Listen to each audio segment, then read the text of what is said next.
Chapter 351 Keinginan untuk menolong Raja Dewa. Tubuh Taois naga merah sudah layu. Dia masih mengenakan jubah Tao kuno. Dia menatap makhluk kecil berwarna emas itu, matanya berkedip-kedip dengan cahaya merah. Makhluk kecil yang tampak seperti naga sungguhan itu ketakutan. Ia bersembunyi di balik biarawati kecil berbaju putih dan menjulurkan kepalanya untuk mengamati. Xiao Guai, jangan takut. Biarawati kecil berbaju putih itu menghiburnya dan meletakkannya di bahunya. Begitu Taois naga merah muncul, orang-orang tua yang tidak punya banyak waktu tersisa di dalam diri mereka sangat ketakutan dan tidak lagi berbicara dengan santai. Yang lain tidak tahu identitasnya dan terus berdiskusi. Taman batu itu berisik. 9 transformasi ulat sutra ilahi. Taois naga merah berkata dengan lembut. Dia mengangkat kepalanya untuk melihat ke langit dan kemudian ke tanah seolah-olah dia merasakan sesuatu. Ye Fan ingin menghampiri dan menyapanya, tapi cahaya merah menyala. Sosok Taois tua itu menjadi tidak jelas, dan segera menghilang. Dia tidak tinggal lama. Kenapa kau pergi begitu cepat? Dia ingin meminjam kekuatan naga merah. Li Heishui masuk dan membantu Ye Fan mengumpulkan sumbernya. Ada berbagai macam permata warna-warni di tanah yang menumpuk. Terima kasih atas bantuanmu berkali-kali dan memberiku begitu banyak sumber hari ini. Kamu benar-benar setia. Dia tertawa keras. Mata Wu Ziming mengeluarkan api. Hidung Li Chongtian hampir bengkok karena marah. Mereka berdua tidak mengucapkan sepatah kata pun dan mengertakkan gigi. Dan tuan tua ini, Anda benar-benar baik hati untuk membantu kami berkali-kali. Tetua Agung Istana Kekecewaan Li Yishui sangat marah. Dia benar-benar ingin menamparkan anak nakal Fei Hei ini di depannya, tetapi dia hanya bisa menahan amarahnya. Dia benar-benar marah. Dia melompat ke dalam lubang dan dalam waktu kurang dari 1 jam, dia telah kehilangan 200.000 kilogram sumber. Sebagian besar dari itu adalah pinjaman dan dia tidak akan mampu membayarnya kembali selama sisa hidupnya. Memikirkan situasi yang menyedihkan ini, dia hampir pingsan dan ingin menamparkan dirinya sendiri. Orang tua, jangan gemetar. Kemarahan tidak baik untuk tubuhmu. Kau begitu pintar bahkan berpikir untuk mencuri batu yang menakjubkan itu. Apa kau takut tidak bisa mendapatkan sumbernya? Li Heishui menambahkan bahan bakar ke dalam api dan memukulnya saat dia jatuh. Penampilannya yang tenang mirip dengan perilaku tetua agung Istana Kekecewaan belum lama ini. Ada orang lain yang bertaruh dengan Ye Fan. Wajah mereka pucat dan penuh penyesalan. Ketika Tuo Bacang memotong sumber dewa, mereka merasa bahwa mereka pasti akan menang. Namun, mereka masih kalah. Apakah masih ada keadilan di dunia ini? Beberapa tumpukan sumber asal di tanah berjumlah total 143.000 jin. Mereka seperti permata warna-warni yang bermekaran dengan cahaya. Ye Fan melambaikan lengan bajunya dan mengumpulkan semua batu asal. Pada saat ini, hati banyak orang berdarah. Mereka ingin menangis tetapi tidak punya air mata. Saudara Tuoba, menurut perjanjian kita sebelumnya, taruhan kita adalah 100.000 kilogram sumber asal. Bagaimana Anda akan memberikannya kepada saya? Tanya Ye Fan. Meskipun Tuo Bacang adalah penerus nomor 1 dari klan teknik Genesis kuno, dia hanya membawa 100.000 kilogram sumber asal bersamanya. Dia telah berhutang kepada klan Ji lebih dari 300.000 kilogram demi memotong batu itu. Aku akan mengukir prasasti untukmu dan mengembalikannya kepadamu dalam beberapa hari. Ye Fan tersenyum dan berkata, mengapa kamu tidak menulis ke klan Ji dan berhutang 100.000 kilogram sumber asal lagi, lalu aku akan menggunakan sumber asal ini untuk bertaruh pada batu, bagaimana menurutmu? Baiklah. Tuo Bacang mengertakkan gigi. Tapi kali ini, klan Ji tidak setuju apapun yang terjadi. Mereka ingin segera mengirim mereka berdua pergi. Sebenarnya, klan Ji tidak mengalami kerugian besar. Ye Fan telah menginvestasikan 450.000 kilogram sumber asal untuk memotong batu itu, dan Tuo Bacang telah melakukan hal yang sama. Keduanya sangat gila dan membuang total 500.000 kilogram. Tentu saja, setelah memotong sumber ilahi dan ulat sutra ilahi, mereka mendapatkan kembali semuanya. Pemenang terbesar tidak diragukan lagi adalah Ye Fan. 2 sumber ilahi dan makhluk emas kecil itu lebih dari 500.000 kilogram sumber asal. Itu bisa dikatakan sebagai pertaruhan yang mengejutkan. Ye Fan keluar dari kerumunan dan mulai memilih batu lagi. Karena dia telah membayar 150 kilogram sumber asal untuk terakhir kalinya, dia tidak membeli batu aneh yang luar biasa. Sebaliknya, dia memilih batu seharga 15.000 kilogram dan memotong makhluk emas kecil itu. Ini terlalu gila, apakah kita akan terus memotong? Jangan bilang kita bisa memotong harta karun lain yang tak tertandingi. Perhatian semua orang tertuju padanya.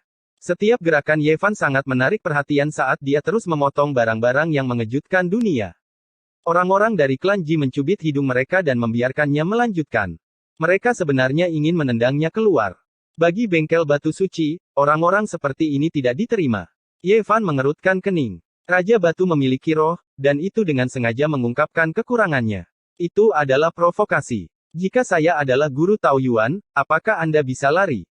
Katanya pada dirinya sendiri. Pada akhirnya, Ye Fan menggelengkan kepalanya. Raja Batu ini memiliki roh, jadi pasti berisi harta karun yang mengejutkan. Tapi dia belum bisa menemukannya. Dia berpikir bahwa bahkan jika dia menghabiskan beberapa juta kilogram sumber asal dan memotong semua batu di Taman Batu Surga, dia tidak akan dapat menemukannya. Dia menduga bahwa Raja Batu tidak berada di Taman Batu Surga. Mungkin di danau atau di pantai. Sulit untuk memastikannya. Ye Fan memilih 2 batu, tetapi tidak ada yang istimewa dari mereka. Dia tidak membayar untuk mereka. Dia memotong asal senogenik. Pada akhirnya, dia melihat ke tengah pulau. Ada sebuah pohon tua, dan ada sebuah batu ungu yang halus. Penjaga klan Ji duduk di atasnya. Dia melihat harganya. Jika dia memotong batu itu, dia bisa menghabiskan 90.000 kilogram sumber asal. Kamu tidak bisa memotong batu itu. Itu adalah tempat latihan sang tetua. Seseorang menghentikannya. Bukankah kamu sudah memberitahuku harganya? Li Heishui bertanya. Biarkan mereka memotongnya. Pria tua berambut perak itu melambaikan tangannya. Lupakan saja. Disinilah sesepuh bermeditasi. Tidak pantas bagi kita untuk menyinggung perasaannya. Ye Fan menggelengkan kepalanya. Pada akhirnya, dia menghabiskan 90.000 kilogram sumber asal. Tidak ada harta karun, tapi dia tidak membayarnya. Dia memotong beberapa senogenik besar. Apakah kita akan menyerah begitu saja? Apakah kita tidak akan menemukan Raja Batu? Li Heishui bertanya. Saya ingin menemukannya, tapi saya tidak bisa. Bahkan jika saya menemukannya, saya tidak akan bisa menyimpannya. Itu akan menjadi benda suci, dan akan ada pertumpahan darah. Aku akan kembali lagi di lain hari. Jika Taois Naga Merah tidak pergi, dia akan mencobanya. Tapi sekarang, dia menyerah pada ide itu. Perang judi batu berakhir. Ye Fan telah mendapatkan banyak hal. Banyak orang cemburu, tetapi mereka tidak bisa melakukan hal buruk padanya. Sekarang, banyak faksi, termasuk orang-orang dari Tanah Suci, mengelilinginya dan menawarinya ranting zaitun. Di area utara, seorang jenius dengan skill origin seperti ini adalah seorang VIP. Banyak orang tua yang mencoba merekrutnya. Teman kecil, aku sudah menyiapkan pesta. Bagaimana kalau kita minum dan berbicara nanti? Saya sudah memesan taman VIP di Menara Abadi Mabuk Keluarga Emas. Adikku harus pergi. Bahkan Li Heishui tidak bisa melarikan diri. Dia dihentikan oleh sekelompok orang tua. Tatapan penuh gairah mereka membuat bulu kuduknya berdiri. An Miaoyi, Jin Cixiao, Xiang Yifei dan yang lainnya sangat antusias. Mereka semua ingin membeli peri emas kecil itu. Di antara mereka, Jiang Yifei dan Pangeran Besar Xia adalah yang paling gigih. Sepertinya mereka akan membayar berapapun harganya. Saudara-saudara, tidak pantas bagi Anda untuk menjualnya kepada siapapun. Mengapa Anda tidak melelangnya di Menara Harta Karun Iblis Langit kami?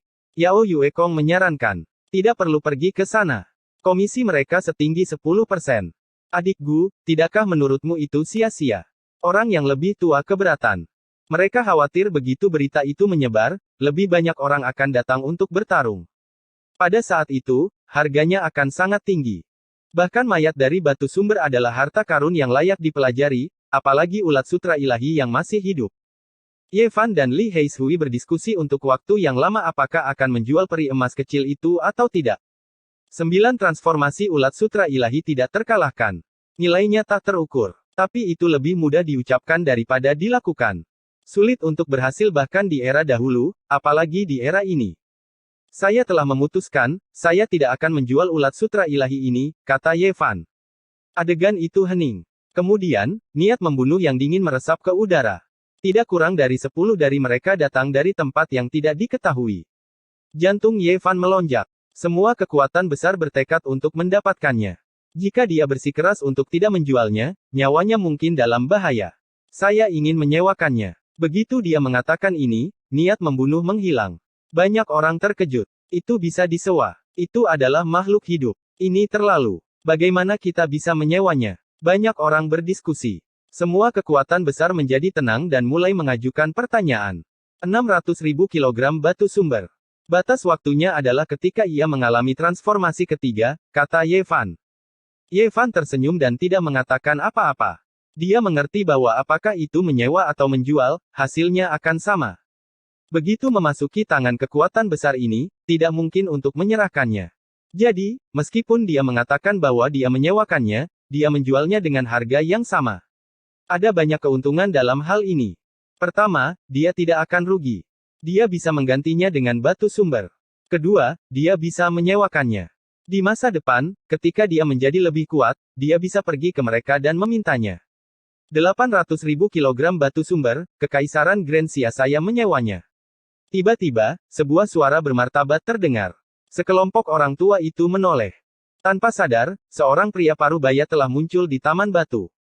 Dia mengenakan jubah naga emas dan memiliki mahkota naga di kepalanya. Dia tinggi dan terlihat sangat agung. Samar-samar terlihat 9 naga melingkari tubuhnya. Pada mahkota naga di kepalanya, ada kepala naga yang terbentuk dari Draconic Key. Paman kerajaan. Pangeran Grensia dan saudara perempuannya naik dan menyapa. Dia mengangguk. Aura yang sangat kuat terpancar darinya, menyebabkan kelompok orang tua itu tidak dapat berbicara. Ini jelas merupakan karakter level Saint Lord. Hanya pria tua berambut perak dari klan Ji yang tidak terpengaruh. Kakak Ji. Bibir karakter utama dari Grensia bergerak sedikit. Jelas sekali bahwa dia sedang mentransmisikan suaranya. Oke, aku tidak akan bertarung dengan kakak Xia. Pria tua berambut perak itu mengangguk. Adapun yang lain, mereka tidak bisa menyela sama sekali. Dalam menghadapi karakter yang begitu kuat, para lelaki tua itu benar-benar tertekan. Teman kecil, bagaimana menurutmu? Karakter utama dari dinasti Dewa Abadi bertanya pada Ye Fan. Ye Fan dan Li Heishui tidak tertekan. Dia tidak ragu-ragu dan mengangguk setuju. Tidak peduli apapun, dia pasti tidak bisa melindungi peri emas kecil ini karena banyak faksi besar yang mengincarnya dengan rakus. Oke, saya akan mengumpulkan 800.000 kilogram batu sumber dalam waktu 3 hari. Setelah mengatakan ini, karakter utama dari dinasti Dewa Abadi menghilang. Ye Fan telah memotong makhluk hidup yang bahkan lebih berharga daripada batu sumber dewa. Ini mengejutkan seluruh kota dewa. Pertama, Taois Naga Merah dan kemudian Paman Kaisar Besar Xia muncul satu demi satu. Biarawati kecil berbaju putih bersorak. Dia sangat bahagia. Baru setelah itu yang lain menghela nafas lega. Mereka bisa berbicara lagi. Mungkinkah kamu ingin berunding dengan karakter level Saint Lord? Banyak orang yang tidak puas, terutama tokoh-tokoh dari faksi utama. Namun, tidak ada yang bisa mereka lakukan. Karakter-karakter utama berada jauh di atas mereka. Tidak ada cara untuk melawan mereka. Dengan menyewakan peri kecil itu, Ye Fan telah membunuh 3 burung dengan 1 batu. Pertama, dia telah mengalihkan perhatian dari tanah suci. Jika tidak, hidupnya pasti akan berada dalam bahaya. Kedua, makhluk emas kecil ini adalah anak yang hilang. Dia sama sekali tidak mampu membesarkannya. Melakukan hal ini sama saja dengan mencari seseorang untuk membesarkannya. Terakhir, dengan mengirim makhluk kecil ini keluar seperti ini, dia bisa mendapatkan banyak batu sumber. Di masa depan, ketika dia sudah cukup kuat, dia bisa dengan percaya diri memintanya kembali. Disewakan seperti harta karun langka, makhluk emas kecil itu sangat marah. Ia menatap Ye Fan dengan mata bulatnya yang besar dan terus memamerkan taringnya dan mengacungkan cakarnya. Guai kecil, jangan marah. Kamu bisa memiliki batu sumber sebanyak yang kamu mau. Biarawati kecil berbaju putih itu terhibur. Untungnya, itu disewakan. Kalau tidak, dengan kecepatan makhluk kecil ini, siapa yang tahu kapan dia akan kabur? Kata Li Heishui. Ye Fan mengangguk dan berkata, bahkan jika itu benar-benar mengikutiku, itu mungkin hanya akan memikirkan tentang batu sumber ilahi. Begitu mendapatkannya, dia pasti akan melarikan diri. Itu benar. Kami tidak takut pencuri mencuri, tapi kami takut pencuri mengingat dan tidak bisa menjaganya. Keduanya menghibur diri. Mereka membuat keputusan seperti itu terutama karena mereka tidak punya pilihan lain. Tanah suci tidak akan membiarkan mereka mengambilnya. Ulat sutera ilahi adalah milik biarawati kecil. Biarawati kecil itu adalah. Sebelum Li Heishui bisa menyelesaikannya, Ye Fan buru-buru memberi isyarat agar dia diam. Pangeran Xia Agung dan saudara perempuannya sudah berjalan di belakangnya. Xia Yiming berkata dengan ekspresi gelap, saudaraku, aku tidak ingin mendengar kata-kata seperti itu lagi. Ini jelas merupakan kesalahpahaman. Li Heishui buru-buru menjelaskan. Makhluk emas kecil dan putri Xia yang agung, Xia Yilin, benar-benar cocok. Dua pasang mata besar berkedip pada saat bersamaan. Pertarungan judi batu telah benar-benar berakhir. Setelah sekian lama, kerumunan bubar. Ye Fan dan Li Heishui dikepung. Meskipun ulat sutera ilahi sudah memiliki pemilik, pasukan utama masih mencoba yang terbaik untuk mengikat mereka. Pada hari ketiga, tokoh-tokoh penting dari dinasti surgawi abadi secara pribadi mengirimkan 800.000 kilogram batu sumber. Dalam waktu kurang dari 2 hari, Tuo Bacang juga mengembalikan 100.000 kilogram batu sumber. Dalam beberapa hari berikutnya, Ye Fan pergi ke alun-alun batu di 3 tanah suci satu demi satu dan dengan ceroboh membelinya. Namun, dia tidak memotong harta yang tak tertandingi. Dia hanya menukar batu sumber murni yang dia miliki dengan perjudian batu sumber senogenik. Harta yang disebut tak tertandingi hanya bisa ditemukan secara kebetulan. Dia tidak selalu bisa memotongnya. Jika tidak, dia tidak akan menyebutnya harta karun langka. Pada titik ini, Ye Fan telah memperoleh cukup batu sumber untuk menerobos. Dia memutuskan untuk sementara waktu meninggalkan kota dewa karena dia telah menjadi pusat perhatian baru-baru ini. Dia perlu bersembunyi dan menemukan tempat yang tenang untuk menerobos. Pada saat yang sama, dia juga ingin melakukan satu hal, membantu Raja Ilahi Jiang Taixu melarikan diri. Jiang Taixu telah mengajarinya teknik pertempuran suci. Dia tidak bisa melupakan kebaikan ini, dan dia telah memikirkan bagaimana cara membalasnya. Sekarang, Tanah Suci akan menggunakan senjata suci yang ekstrim untuk menghancurkan Gunung Ungu. Jika Raja Ilahi Jiang Taixu masih hidup, mungkin dia bisa diselamatkan. Dia harus mengirimkan berita itu ke keluarga Jiang. Apa Ting-Ting kecil baik-baik saja? Bagaimana kabar Paman Jiang? Dia selalu merindukannya. Dia telah berada di wilayah utara untuk waktu yang lama, tapi dia tidak pernah dekat dengan wilayah keluarga Jiang. Di luar kota dewa, Li Heishui mengirim Ye Fan pergi. Dia bertanya, "Saudaraku, kapan kamu akan kembali?" "Aku akan segera kembali. Saya masih membutuhkan lebih banyak batu sumber," kata Ye Fan. Li Heishui memberi tahu Zhou Yuan, "Kembalilah lebih awal, 8 orang gila dan beberapa anggota klan teknik Genesis kuno telah tiba. Mereka ingin melakukan pertarungan teknik Genesis denganmu. Adik laki-laki angin kuno, apakah kamu meninggalkan kota dewa? Miaoyi akan melakukan perjalanan panjang. Ayo pergi bersama." Seorang Miaoyi berjalan keluar dari kota dewa. Chapter 352 Terobosan dalam sumber alkimia. Kota dewa itu megah dan megah, seperti kediaman dewa. Legenda mengatakan bahwa kota itu jatuh dari dunia abadi. Ye Fan hendak pergi. Melihat kembali ke kota dewa, dia merasakan keagungan dan perubahan. Kota itu memiliki keliling 100 mil, luas dan tak terbatas. Itu telah melalui era primordial sampai sekarang. Hati-hati. Ayo kembali. Ye Fan mengucapkan selamat tinggal pada Li Heishui dan berjalan maju dengan langkah besar, perlahan-lahan menghilang ke cakrawala. Di depan, An Miaoyi sedang menunggunya. Dia mengenakan gaun putih dengan ikat pinggang giok di pinggangnya. Pinggangnya kecil dan ramping, dan sosoknya ramping dan memikat. Dia seperti peri, ramping dan anggun dengan aroma wangi yang menguar di udara. Ketika angin bertiup, rambut panjangnya berkibar seakan-akan dia ingin menunggangi angin dan terbang. Mereka berdua melanjutkan perjalanan, meninggalkan kota dewa. Pohon-pohon kuno dan wisteria menjadi semakin sedikit. Mereka akan meninggalkan tempat yang hangat ini. Denting mata air roh berkurang, dan vegetasi menjadi lebih jarang. Udara dingin berhembus, dan tanaman hijau berangsur-angsur menghilang. Ini musim salju. An Miaoyi berkata dengan lembut. Di depan mereka ada hamparan putih yang luas. Gunung-gunung dan sungai-sungai semuanya tertutup salju putih. Kota ilahi adalah tempat yang sangat istimewa. Daerah di sekitarnya penuh dengan vitalitas sepanjang tahun, dan bunga-bunga bermekaran di musim semi. Setelah meninggalkan kota ilahi, musim yang sebenarnya muncul. Tanpa disadari, saat itu sudah musim dingin. Salju tebal berterbangan, dan angin utara bersiul. Wilayah utara yang luas terasa sangat dingin. Angin dingin bertiup, membuat suara mendesir dan mengaduk-aduk kepingan salju. Adik laki-laki Gu Feng sepertinya berprasangka buruk terhadap saya dan selalu waspada terhadap saya. Kecantikan An Miaoyi tidak perlu dipertanyakan lagi. Wajahnya yang cantik tanpa celah. Peri An, kamu terlalu banyak berpikir. Mengapa saya harus berprasangka buruk terhadap Anda?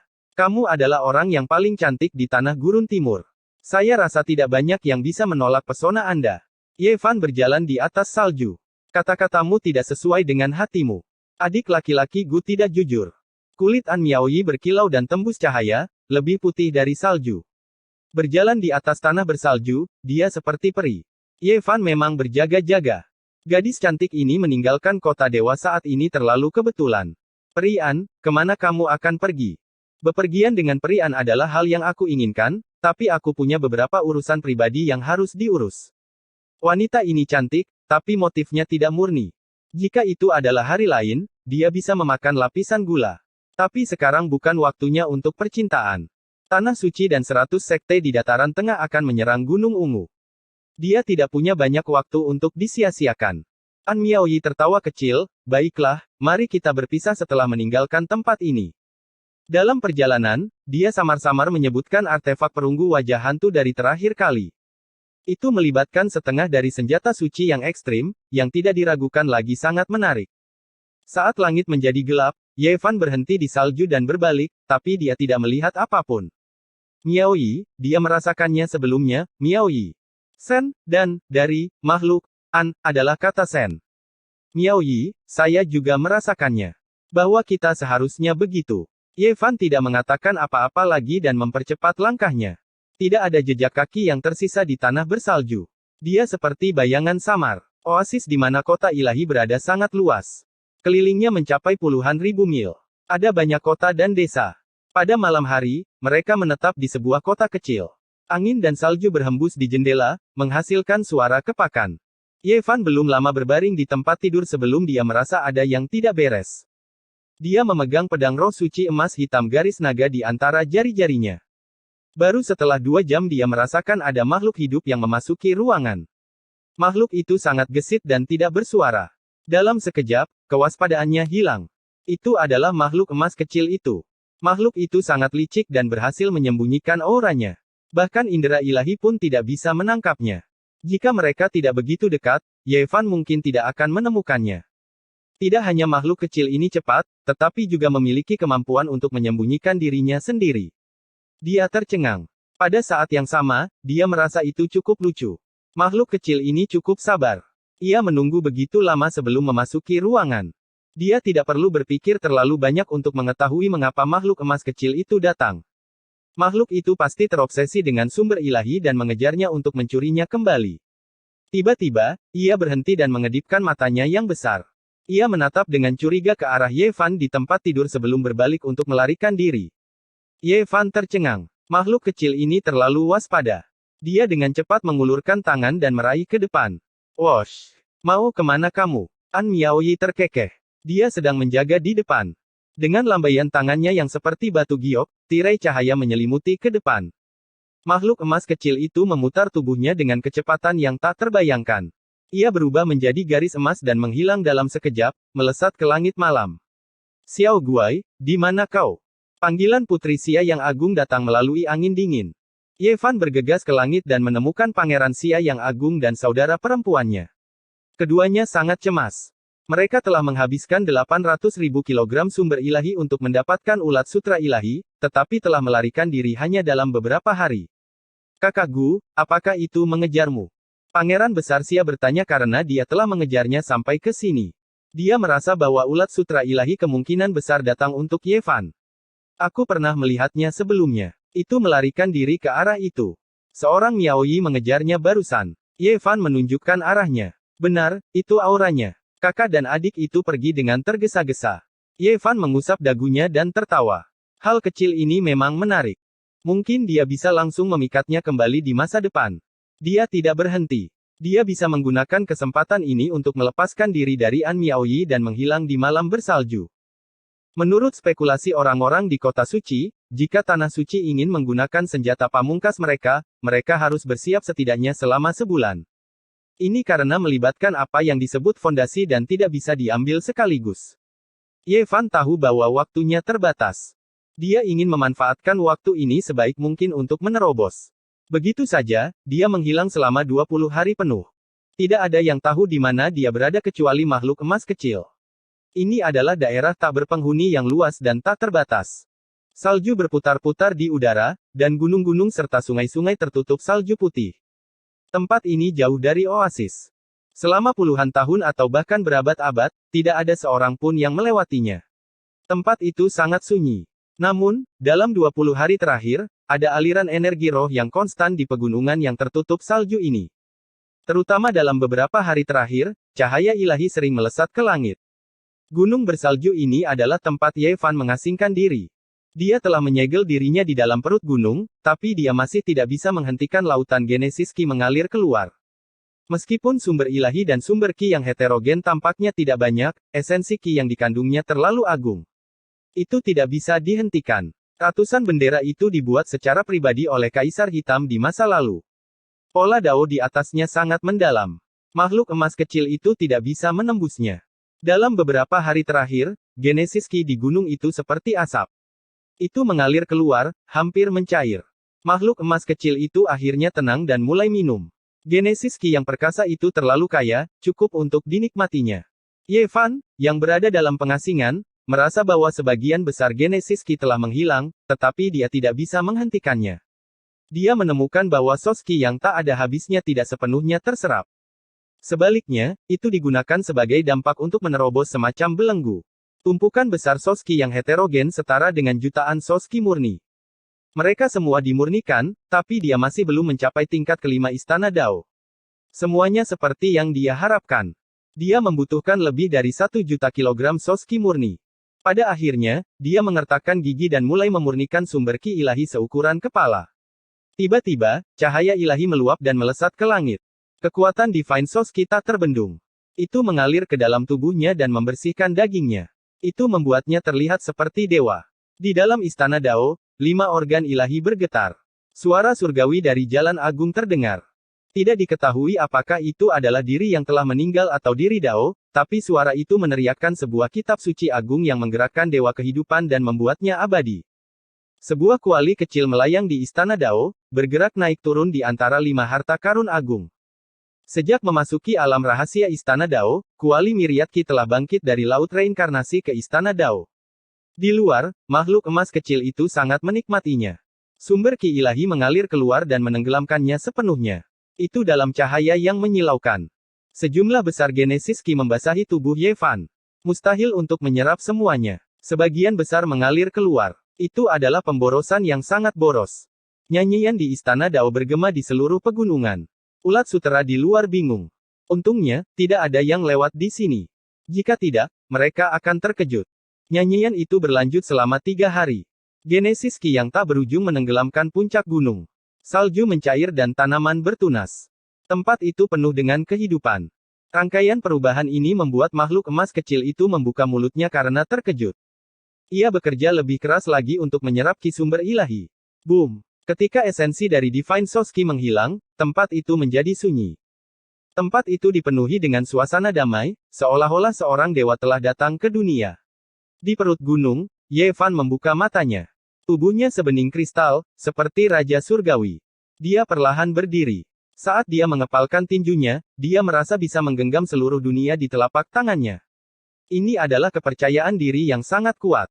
Dia telah menerobos ke langit kelima Istana Dao tanpa dukungan dari Tanah Suci. Dia telah mencapai langkah ini sendirian. Tubuh dan pikiran Ye Fan tenang dan damai. Dia tidak menggunakan divine power-nya karena tidak perlu untuk itu. Dia tahu betul seberapa kuat dia saat ini. Pada saat ini, dia memiliki kepercayaan diri yang tak tertandingi. Tubuh fisiknya akhirnya memiliki jejak kekuatan yang seharusnya dimiliki oleh tubuh suci orang-orang dahulu di masa lalu.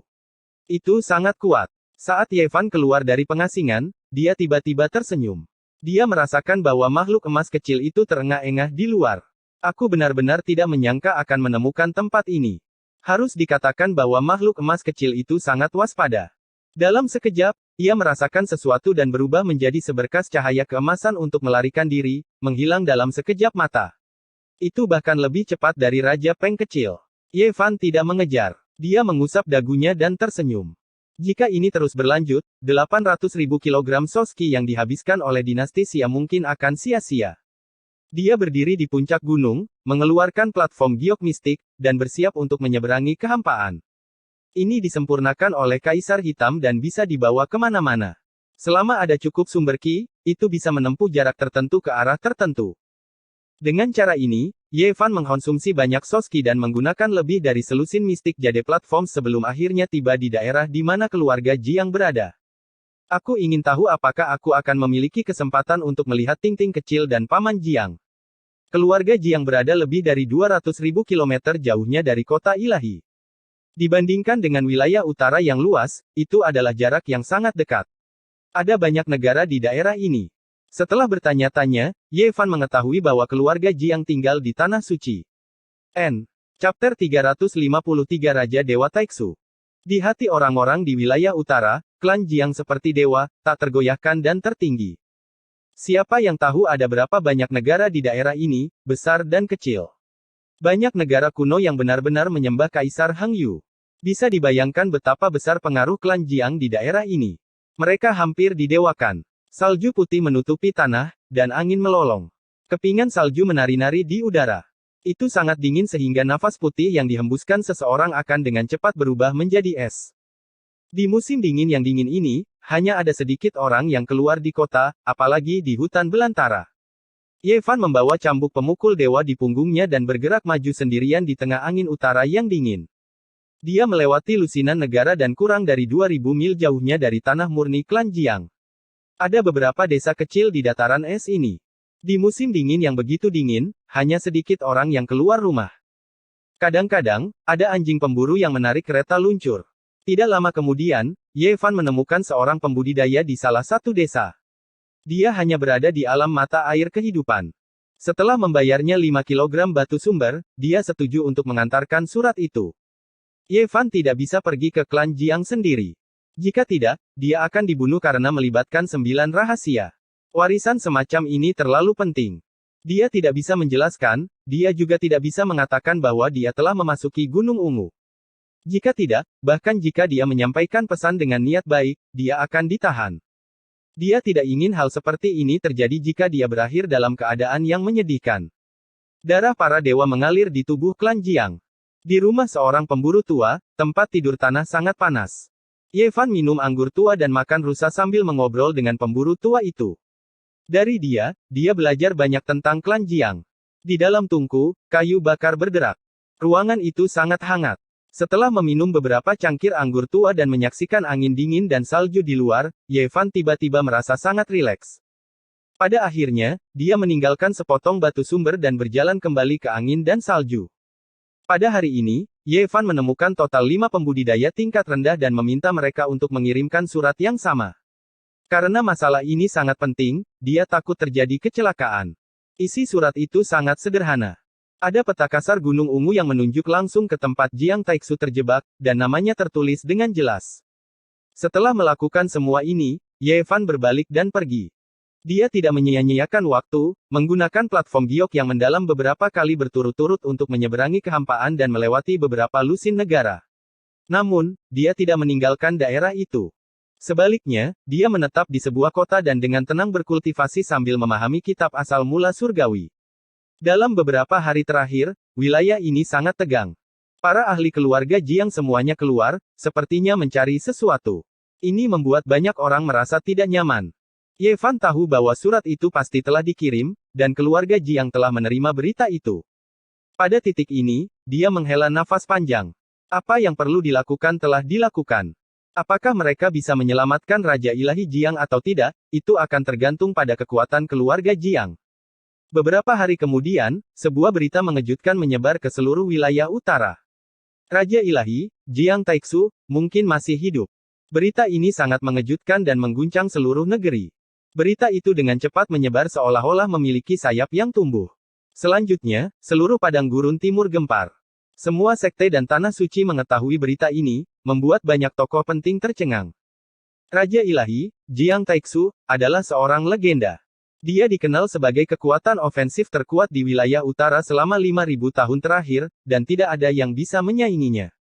Di masa lalu, ketika namanya mengguncang dunia, dia belum terlalu tua.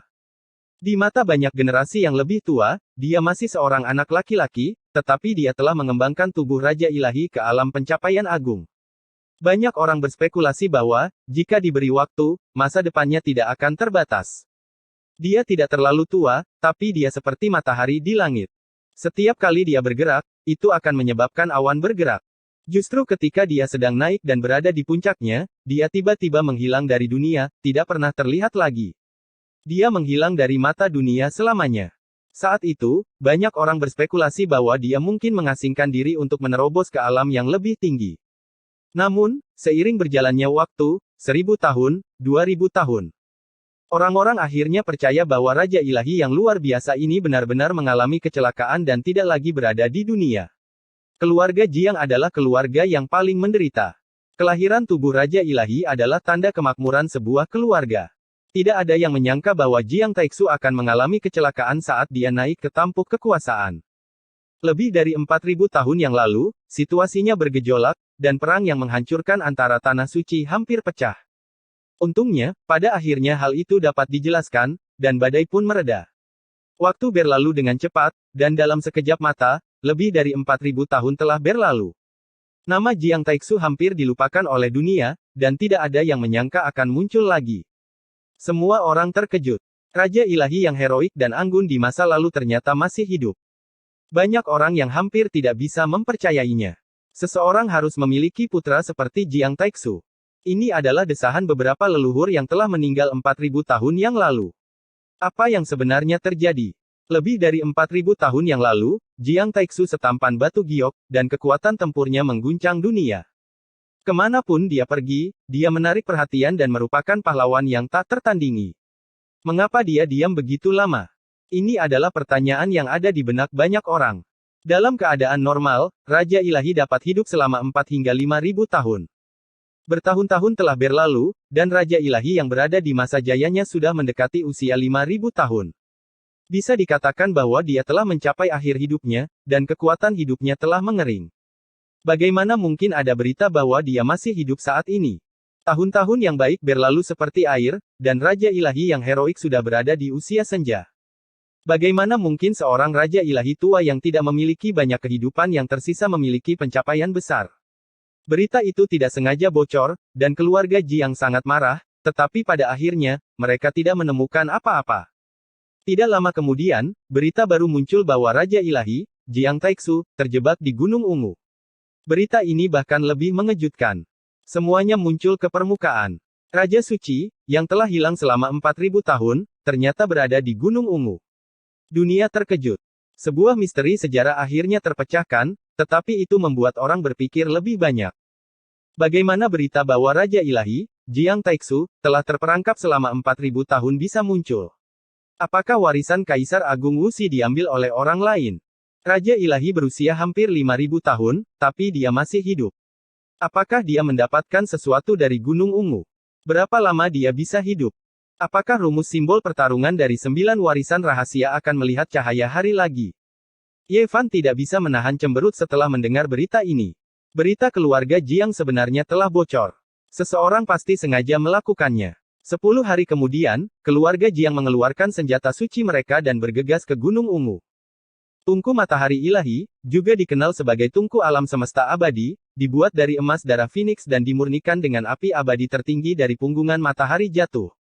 Tungku ini dapat menghancurkan dunia dan membakar segalanya.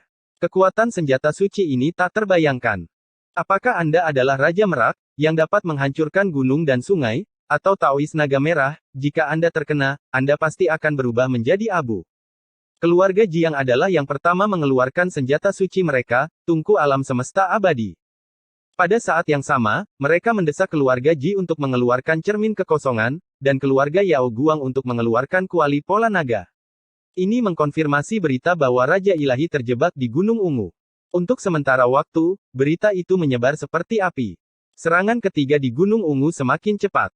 Keluarga Jiang memiliki sebagian peta Gunung Ungu, yang menarik perhatian semua kekuatan besar. Keluarga Jiang hanya memiliki satu tanggapan, memasuki Gunung Ungu bersama-sama dan berbagi peta. Mereka ingin menyelamatkan Jiang Taixu dengan bantuan semua tanah suci dan 100 sekte di dataran tengah. Belum lagi warisan Kaisar Agung Wuxi, formula simbol pertarungan 9 rahasia sudah cukup bagi keluarga Jiang untuk melakukan yang terbaik. Dapat dikatakan bahwa nilai dari teknik rahasia yang tak tertandingi ini tak terukur. Setelah setengah bulan, dunia berkumpul di Gunung Ungu. Itu menjadi tempat yang ramai. Banyak orang besar dari Timur Tandus dan Dataran Tengah mengepung Gunung Ungu. Jika mereka tidak bergerak, mereka akan terkejut. Karena hanya ada satu kesempatan yang tersisa. Jika mereka masih tidak bisa mematahkannya, itu berarti mereka akan gagal selamanya. Area di mana keluarga Jiang berada menjadi tenang. Ye Fan bergerak maju di tengah angin dan salju dan akhirnya melihat garis besar di kejauhan. Dia melihatnya dari jarak puluhan mil jauhnya, mengamati dengan persepsi ilahi. Itu memang tanah suci yang murni.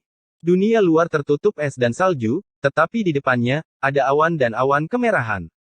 Awan berarak dan kabut berwarna-warni mengalir. Sungguh pemandangan yang sangat indah. Banyak gunung yang menggantung di langit, tidak tenggelam sama sekali. Beberapa gunung dikelilingi oleh kabut warna-warni. Pemandangannya sangat indah, dengan air terjun yang panjangnya ribuan kaki jatuh ke tanah seperti Bima Sakti yang menggantung terbalik. Beberapa gunung tampak megah dan hikmat, dikelilingi oleh awan iblis, mengejutkan hati orang-orang. Ini hanyalah puncak gunung es. Bagian terdalam dari gunung es itu tidak bisa dilihat sama sekali. Dikatakan bahwa ada banyak kuil dari zaman sebelum zaman kuno. Selain itu, sudah pasti bahwa keluarga Jiang memiliki kota dewa yang tidak akan pernah jatuh, berdiri tegak di atas awan. Meskipun tidak bisa dibandingkan dengan kota suci di wilayah utara, itu masih mengejutkan. Kota itu telah bertahan selama zaman kuno. Rumor mengatakan bahwa beberapa tanah suci memiliki kota suci yang melayang di langit. Mungkinkah mereka berhubungan? Ye Fan merenung. Dia tidak bisa menahan diri untuk tidak menghela nafas. Kekuatan sekuat itu memang bisa menguasai tanah gurun timur. Fondasinya tak terduga. Rumor mengatakan bahwa gulungan 4 ekstrim dari kitab suci alam semesta abadi adalah yang terbaik di gurun timur, seperti gulungan lautan reinkarnasi dari kitab suci Dao dan gulungan istana Dao dari kitab suci Kaisar Barat. Ye Fan menggelengkan kepalanya. Meskipun dia mendambakannya, dia tahu bahwa hampir tidak mungkin untuk mendapatkannya setelah melihat aura keluarga Jiang. Dia berpikir tentang bagaimana dia membual di masa lalu tentang mendapatkan mantra Danau Giok dan tersipu malu. Jika Kaisar Hitam tidak membawanya ke Danau Giok, dia tidak akan mendapatkannya. Tidak mungkin untuk menangkap murid-murid di Tanah Suci dan memeriksa kesadaran mereka. Dia telah mencoba berkali-kali pada murid-murid keluarga Ji, tetapi kesadaran mereka langsung hancur. Semakin dia mengerti, semakin dia menghormati kekuatan-kekuatan abadi ini. Hampir tidak mungkin untuk melawan mereka hanya dengan satu serangan, kecuali dia berjalan di jalur seorang kaisar agung. Sepertinya hampir tidak mungkin untuk melihat Ting-Ting kecil, gumam Ye Fan dalam hati. Setelah melihat untuk terakhir kalinya, dia berbalik dan pergi. Tidak perlu tinggal di sini. Suatu hari, ketika kultivasinya mencapai kesempurnaan, dia bisa langsung masuk dan tidak menonton dari jauh. Ye Fan bergerak maju di atas dataran es dan pergi dengan cepat. Dia tiba di sebuah kota kecil yang jaraknya 1000 mil. Melihat jalan-jalan sempit, dia merasakan dejavu. Itu, dia tertegun. Paman Jiang, kenapa dia ada di sini? Ye Fan terkejut. Kenapa bisa seperti ini? Apakah Ting-Ting kecil juga ada di sini? Chapter 354 Tubuh Taiyin. Angin dingin melolong dan salju beterbangan di mana-mana. Kedai itu terletak di sudut jalan. Kedai itu sangat kumuh dan tidak memiliki pelanggan. Setelah beberapa tahun, Paman Jiang semakin menua. Rambutnya benar-benar putih, dan kerutan di wajahnya semakin bertambah. Meja dan kursi sudah sangat bersih, tapi dia masih mengelapnya perlahan-lahan. Matanya yang berlumpur tampak mengenang, dan ekspresinya agak linglung. Pakaiannya sudah sangat tua dan sudah ditambal, dan tangannya penuh dengan kapalan. Gerakannya sangat lambat, dan punggungnya sudah membungkuk. Rambut putihnya sudah jarang. Melihat pemandangan ini, hati Ye Fan sakit. Kenapa bisa seperti ini? Keluarga Jiang telah membawa kakek dan cucunya ke utara, tapi mengapa hidup mereka masih begitu sulit? Orang tua yang kesepian ini kehilangan putranya di masa tuanya, dan dia membesarkan Ting-Ting kecil sendirian. Dia mengira kondisi kehidupan mereka akan berubah setelah datang ke keluarga Jiang, tapi ternyata seperti ini. Dia berjalan ke dalam kedai minuman, membawa angin dingin. Tubuh ringkih lelaki tua itu segera bergetar, dan dia perlahan berbalik. Ye Fan buru-buru menutup pintu untuk menghalangi angin dingin. Dia menampakkan senyuman dan berkata, "Paman, apakah kamu punya sesuatu untuk dimakan?" Paman Jiang tampak sangat senang melihat seorang pelanggan. Kerutan di wajahnya tampak sedikit mencair. Dia menyekat tangannya dan membawakan teh. "Adik kecil, apa yang ingin kamu makan?" "Apa saja, tidak perlu terlalu khusus." Ye Fan tidak ingin dia bekerja keras. Dia sudah sangat tua, tapi dia masih menjalankan sebuah kedai minuman. Dia tidak tahan melihat ini. "Oke, tunggu sebentar." Paman Jiang berbalik dan berjalan turun. Ye Fan diam-diam mengukur kedai itu. Itu sangat kecil, dan hanya ada beberapa meja. Namun, itu sangat bersih, hampir seperti kedai di masa lalu. Tata letak dan perabotannya sangat mirip. Masih belum ada pelanggan, dan hanya orang tua yang menjalankan kedai sendirian. Di musim dingin ini, hampir tidak ada pelanggan. Ye Fan mengamati setiap sudut dan menemukan bahwa lelaki tua itu sepertinya tinggal di sini sendirian. Dia tidak menemukan apapun tentang Ting-Ting kecil, seperti pakaian. Tidak lama kemudian, pria tua itu membawa makanan yang sangat panas. Itu bukan makanan yang lezat, tapi cukup untuk merangsang nafsu makan seseorang. Ye Fan makan semangkuk besar mie dan beberapa pancake. Dia bahkan menghabiskan semua hidangannya. Aku kenyang. Ini sesuai dengan selera makanku, kata Ye Fan sambil tersenyum. Paman Jiang membersihkan piring dan menuangkan teh untuknya lagi. Dengan adanya tamu di sini, wajahnya penuh dengan senyuman. Dia benar-benar bahagia. Paman, apakah kamu tinggal di sini sendirian? Ye Fan bertanya. Ya, orang tua itu mulai menyeka meja lagi. Paman, mejanya sudah sangat bersih. Lihat, itu sudah mengkilap. Jika kamu mengelapnya lagi, itu bisa digunakan sebagai cermin. Saya sudah tua dan tidak ada yang bisa dilakukan.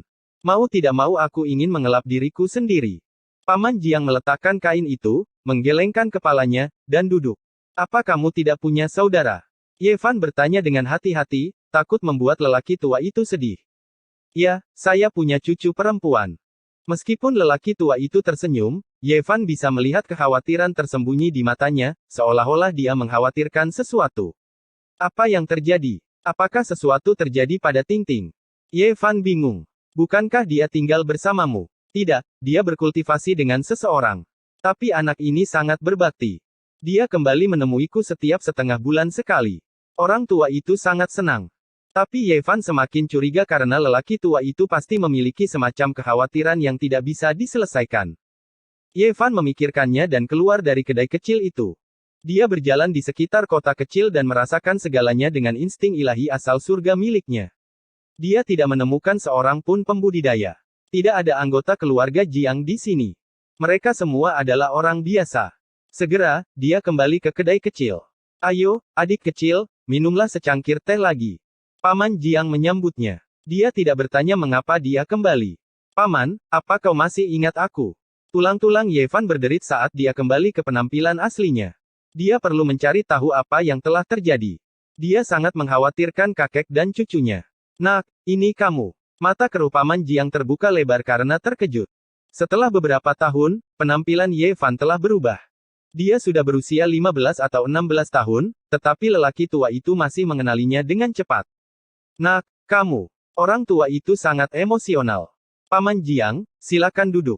Mari kita bicara perlahan. Ye Fan membantunya duduk di kursi di depan perapian. Saya mendengar dari Ting-Ting bahwa Anda telah menyebabkan banyak masalah. Banyak orang yang mencoba menangkapmu. Paman Jiang sangat khawatir. Setiap kali Ting-Ting kembali, dia berkata bahwa dia perlu berkultivasi dengan baik sehingga dia bisa menyelamatkanmu di masa depan. Saya juga sangat mengkhawatirkanmu. Ye Fan sangat tersentuh. Ting-Ting kecil baru berusia 4 atau 5 tahun ketika mereka berpisah. Dia berpikir bahwa dia mungkin tidak akan mengingatnya di usia yang begitu muda setelah bertahun-tahun. Dia tidak menyangka anak yang masuk akal ini akan mengingatnya dan ingin menyelamatkannya. Fisik suci orang-orang dahulu telah menyebabkan banyak masalah di wilayah utara. Dia memiliki benda suci. Bahkan Ting-Ting kecil telah mendengar tentang hal itu. Paman Jiang menarik Ye Fan dengan tangannya yang tidak berperasaan dan memintanya untuk duduk di sampingnya. Dia menatapnya dengan hati-hati dan berkata, untung kamu baik-baik saja. Untung kamu baik-baik saja. Paman, apa yang terjadi? Mengapa Anda tidak tinggal di kediaman Jiang? Di sana semuanya adalah orang Siulian, dan aku satu-satunya orang biasa. Saya tidak terbiasa tinggal di tempat yang tergantung di langit. Saya khawatir ada hal lain yang terjadi. Ye Fan bertanya. Orang tua itu mengangguk dan berkata, aku tidak ingin mendengarkan rumor itu. Aku bisa hidup sendiri. Ye Fan sangat marah dan berkata, kamu sudah sangat tua, bagaimana mereka bisa membiarkanmu keluar? Dia sudah tahu bahwa keluarga Jiang telah mengecewakan ayah Paman Jiang, Jiang Ze, yang mengirim seorang jenius jauh dan meninggal dengan penyesalan. Bagaimana mereka bisa memperlakukan Paman Jiang seperti ini? Tidak, saya ingin keluar. Saya tidak ingin tinggal di sana. Orang-orang itu semua adalah makhluk abadi bagiku. Aku hanya manusia biasa yang tinggal di istana di atas awan. Itu sangat tidak nyaman. Aku bahkan tidak punya seseorang untuk diajak bicara. Bagaimana Ting-Ting? Apakah terjadi sesuatu? Ye Fan merasa ada sesuatu yang tersembunyi. Cucuku yang malang. Dia mungkin tidak akan hidup sampai usia 20 tahun. Air mata keruh mengalir di wajah Paman Jiang. Ye Fan terkejut dan berkata, apa yang terjadi? Tingting memiliki fisik yin yang ekstrim. Mereka bilang dia akan mati muda. Air mata Paman Jiang mengalir. Saat pertama kali memasuki keluarga Jiang, kultivasi Tingting berkembang pesat. Banyak jenius tersipu malu, dan bakatnya mengejutkan barang antik tua. Sayangnya, barang antik tua dari keluarga Jiang yang telah pensiun segera mengetahui bahwa dia memiliki fisik yin ekstrim yang langka. Dalam hal fisik, dia sangat kuat. Setelah diketahui memiliki fisik seperti itu, Paman Jiang mendengar banyak rumor. Dia adalah manusia biasa, dan keluarga Jiang penuh dengan pembudidaya yang bisa terbang di langit dan membuat terowongan di bawah tanah. Dia sangat kesepian di sini dan tidak ingin mendengar rumor itu. Karena itu, dia sangat meminta untuk pindah. Melalui penuturan Paman Jiang, Ye Fan sangat merasakan bahwa keluarga Jiang sangat rumit. Sepertinya ada dua faksi. Paman Jiang dan Tingting kecil adalah keturunan dari garis keturunan Raja Ilahi Jiang Taixu. Garis keturunan ini tidak memiliki banyak orang, tetapi mereka semua sangat kuat. Mereka merawat Tingting kecil dan yang lainnya dengan baik. Orang-orang dari garis keturunan lain sangat dingin. Sebagian besar rumor datang dari mereka. Meski begitu, aku tidak bisa membiarkanmu tinggal di kedai kecil yang lusuh. Ye Fan sangat tidak puas. Orang-orang yang dekat dengan Tingting membangun rumah besar untukku di kota besar tempat tinggal manusia. Namun, saya tidak terbiasa dengan itu. Saya sudah tua dan selalu bernostalgia. Saya suka kedai kecil di kota wilayah selatan, jadi saya datang ke sini. Tingting. Tingting sangat optimis, tapi aku.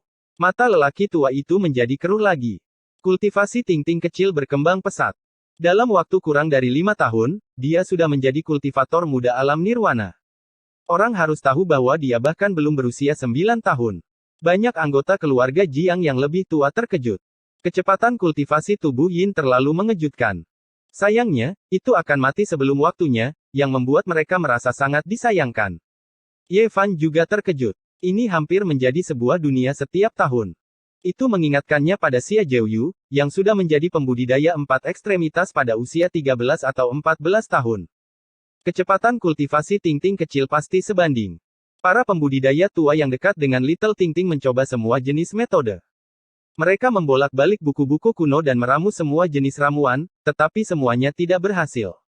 Pada akhirnya, mereka tidak berdaya. Apakah benar-benar tidak ada cara sama sekali?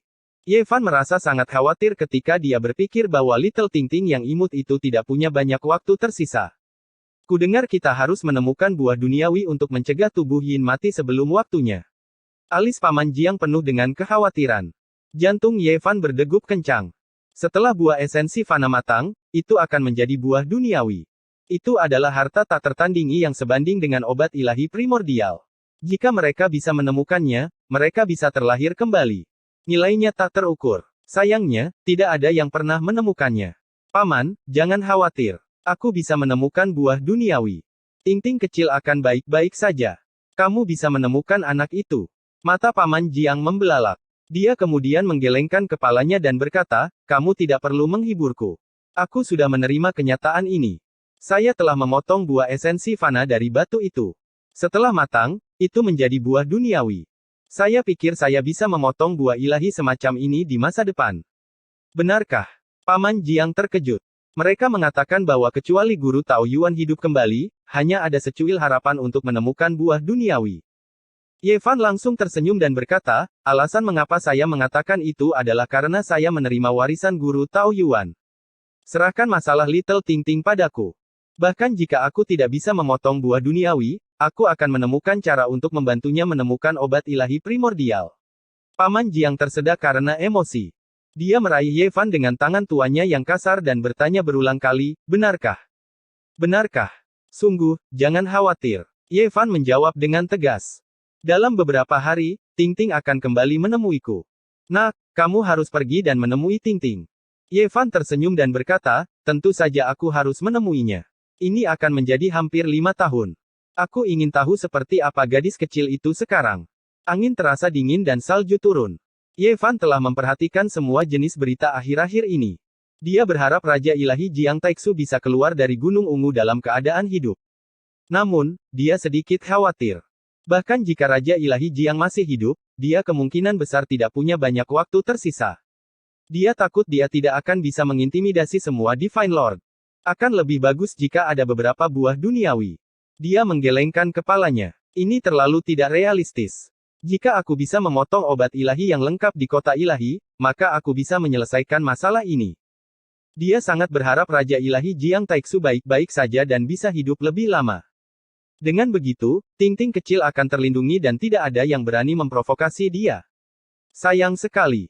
Para Divine Lord sebelumnya dari dinasti surgawi abadi telah duduk di miliaran mil dari tanah, tetapi mereka masih tidak bisa mendapatkan obat ilahi primordial. Kakek, Ting-Ting. Paman Jiang dengan cepat pergi menyambutnya.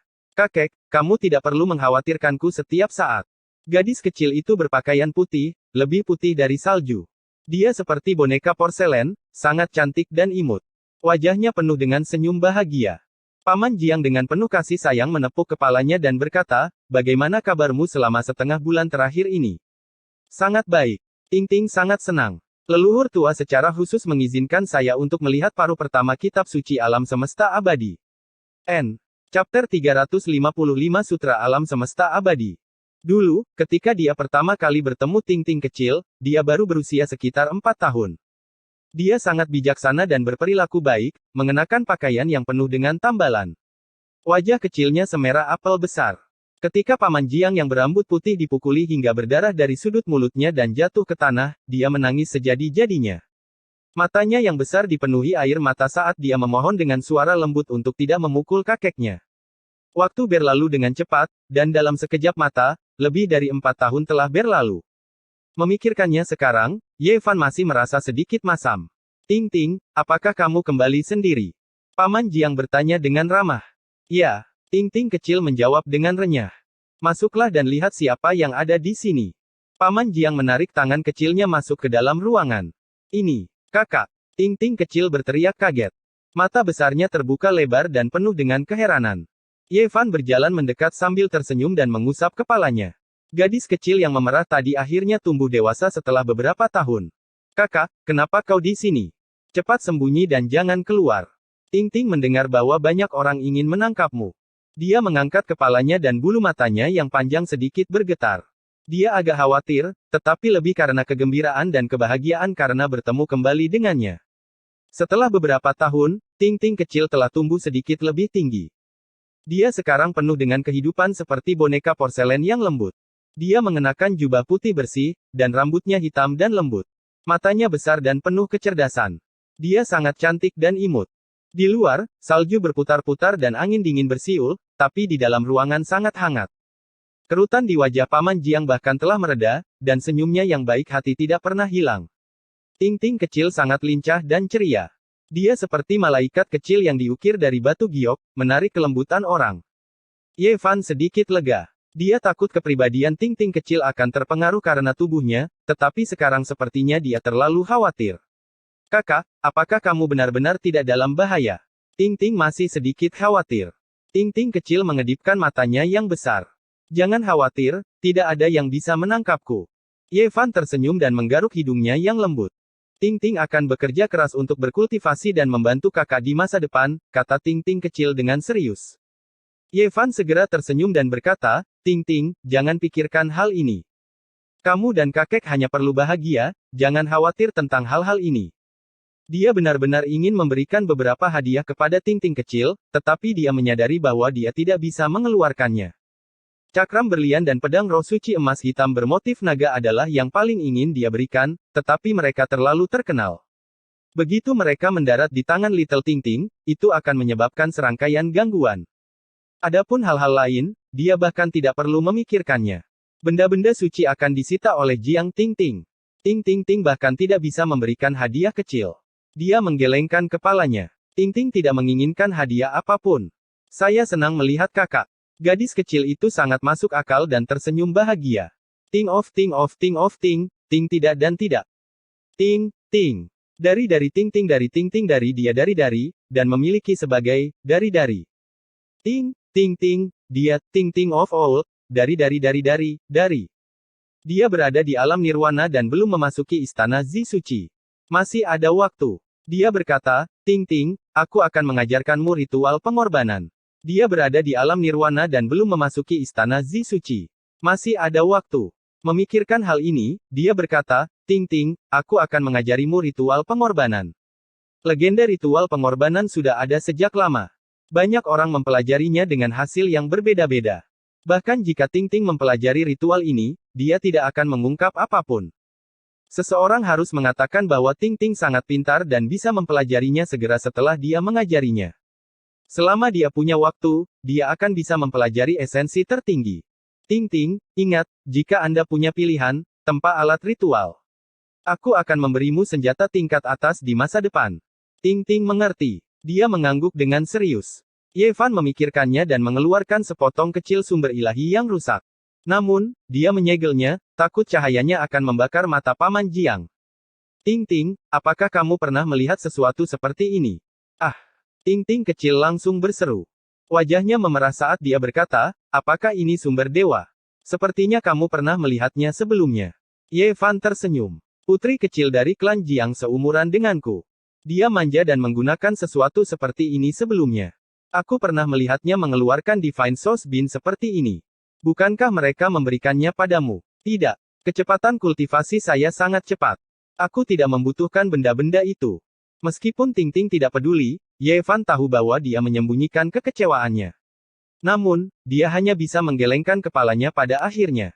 Dia dikejar oleh semua tanah suci dan tidak bisa melakukan itu. Aku akan memberikan Ting Ting sumber ilahi, tapi kamu tidak bisa mengambilnya kembali. Saya akan menyegelnya dengan Paman Jiang. Kamu bisa menggunakannya setiap kali kamu kembali. Ye Fan tidak ingin menimbulkan masalah bagi Ting Ting karena niat baiknya. Kakak, simpan untuk dirimu sendiri. Ting Ting tidak kekurangan apapun. Ting Ting menggelengkan kepalanya seperti orang dewasa. Setelah beberapa bujukan, dia akhirnya dengan senang hati memegang sumber ilahi seukuran kepalan tangan di telapak tangannya. Dia melihatnya ke kiri dan ke kanan dan sangat senang. Paman Jiang sangat prihatin dengan Ye Fan dan bertanya tentang pengalamannya dalam beberapa tahun terakhir. Ting Ting sangat penasaran dan bertanya tentang proses kultivasinya. Ye Fan hanya menyebutkan beberapa hal secara sederhana. Ada banyak hal yang tidak bisa ia jelaskan secara detail. Meski begitu, hal itu tetap mengejutkan sang cucu dan cucu. Ting Ting berpikir serius untuk waktu yang lama sebelum berkata dengan lembut, kakak, aku juga ingin memberimu hadiah. Setelah mengatakan itu, dia berlari ke kamarnya dan baru keluar setelah 1 jam. Dia dengan sungguh-sungguh memberikan selusin kertas kepada Ye Fan. Kertas itu dipenuhi dengan kata-kata kecil yang halus. Kakak, bakarlah setelah kau membacanya.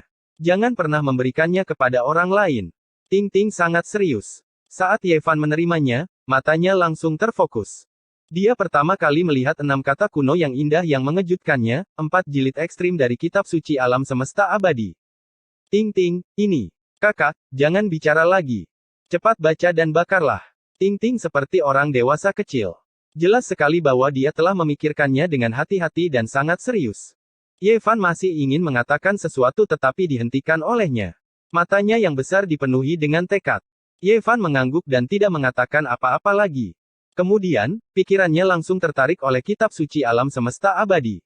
Meskipun itu hanya 1 jilid dari sebuah kitab suci kuno, itu bisa dikatakan luas dan mendalam.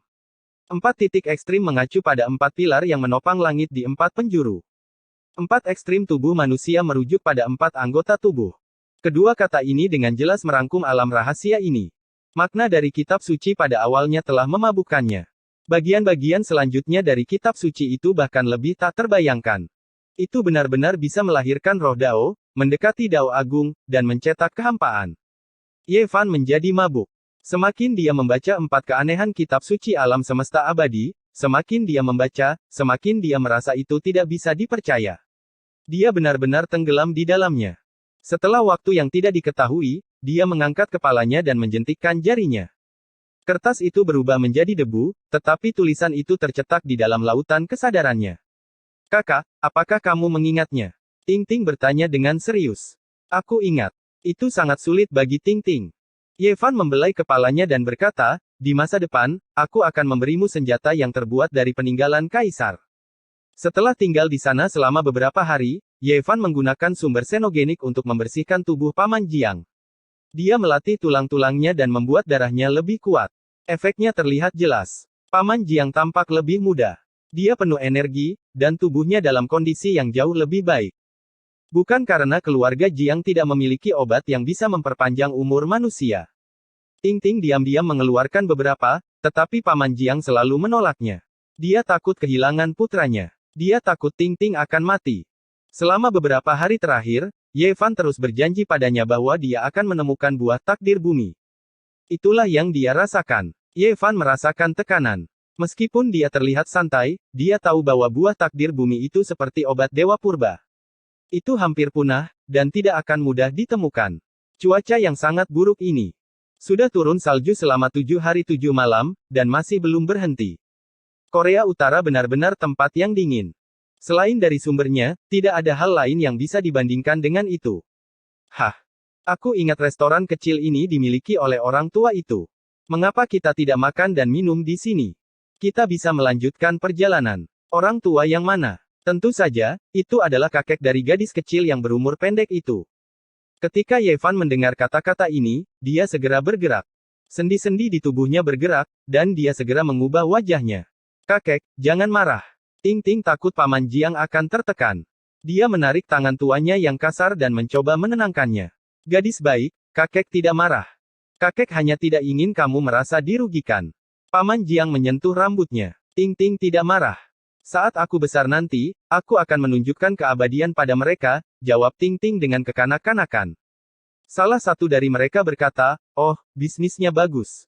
Ada pelanggan di cuaca yang sangat buruk ini. Ting Ting kecil berbalik dan mengangkat wajah kecilnya yang muda dan lembut, berkata, kamu tidak diterima di sini. Jadi si jenius kecil juga ada di sini. Jelas, mereka adalah murid-murid muda dari keluarga Jiang. Ting Ting memiliki tubuh bayangan dan tidak memiliki waktu bertahun-tahun lagi untuk hidup. Dia tidak memiliki kerabat, jadi orang-orang ini tidak peduli sama sekali. Satu-satunya ketakutan mereka adalah kecepatan kultivasi Ting Ting semakin cepat dan cepat. Baru-baru ini, dia telah mendapatkan dukungan dari seorang tokoh tingkat leluhur dari faksi Raja Ilahi Jiang Taixu. Kami hanya lewat dan ingin makan. Kami tidak punya niat lain, salah satu dari mereka menjelaskan dengan ceroboh. Kalian boleh pergi. Kami sudah tutup, kata Ting Ting. Dia tidak ingin kakeknya memasak untuk orang-orang ini. Mengapa kalian tutup di tengah hari? Salah satu dari mereka bergumam. Baiklah, ayo pergi. Yang lain berjalan keluar terlebih dahulu. Dia hanya anak nakal yang hanya tinggal beberapa tahun lagi. Apa yang perlu ditakutkan? Suara mereka terdengar seperti angin dan salju. Jika dia mengeluarkan leluhur itu, kamu dan aku pasti akan menderita. Tenang saja. Jika kita benar-benar bisa menyelamatkan leluhur itu dengan menyerang Gunung Ungu kali ini, gadis kecil ini akan menjadi putri kecil yang nyata. Dengan kekuatan seorang Raja Ilahi yang maju, kita mungkin bisa mengubah nasibnya dan menyelesaikan masalah tubuh bayangannya. Angin dan salju melolong, dan kata-kata itu menghilang. Namun, tidak lama kemudian, orang-orang itu kembali.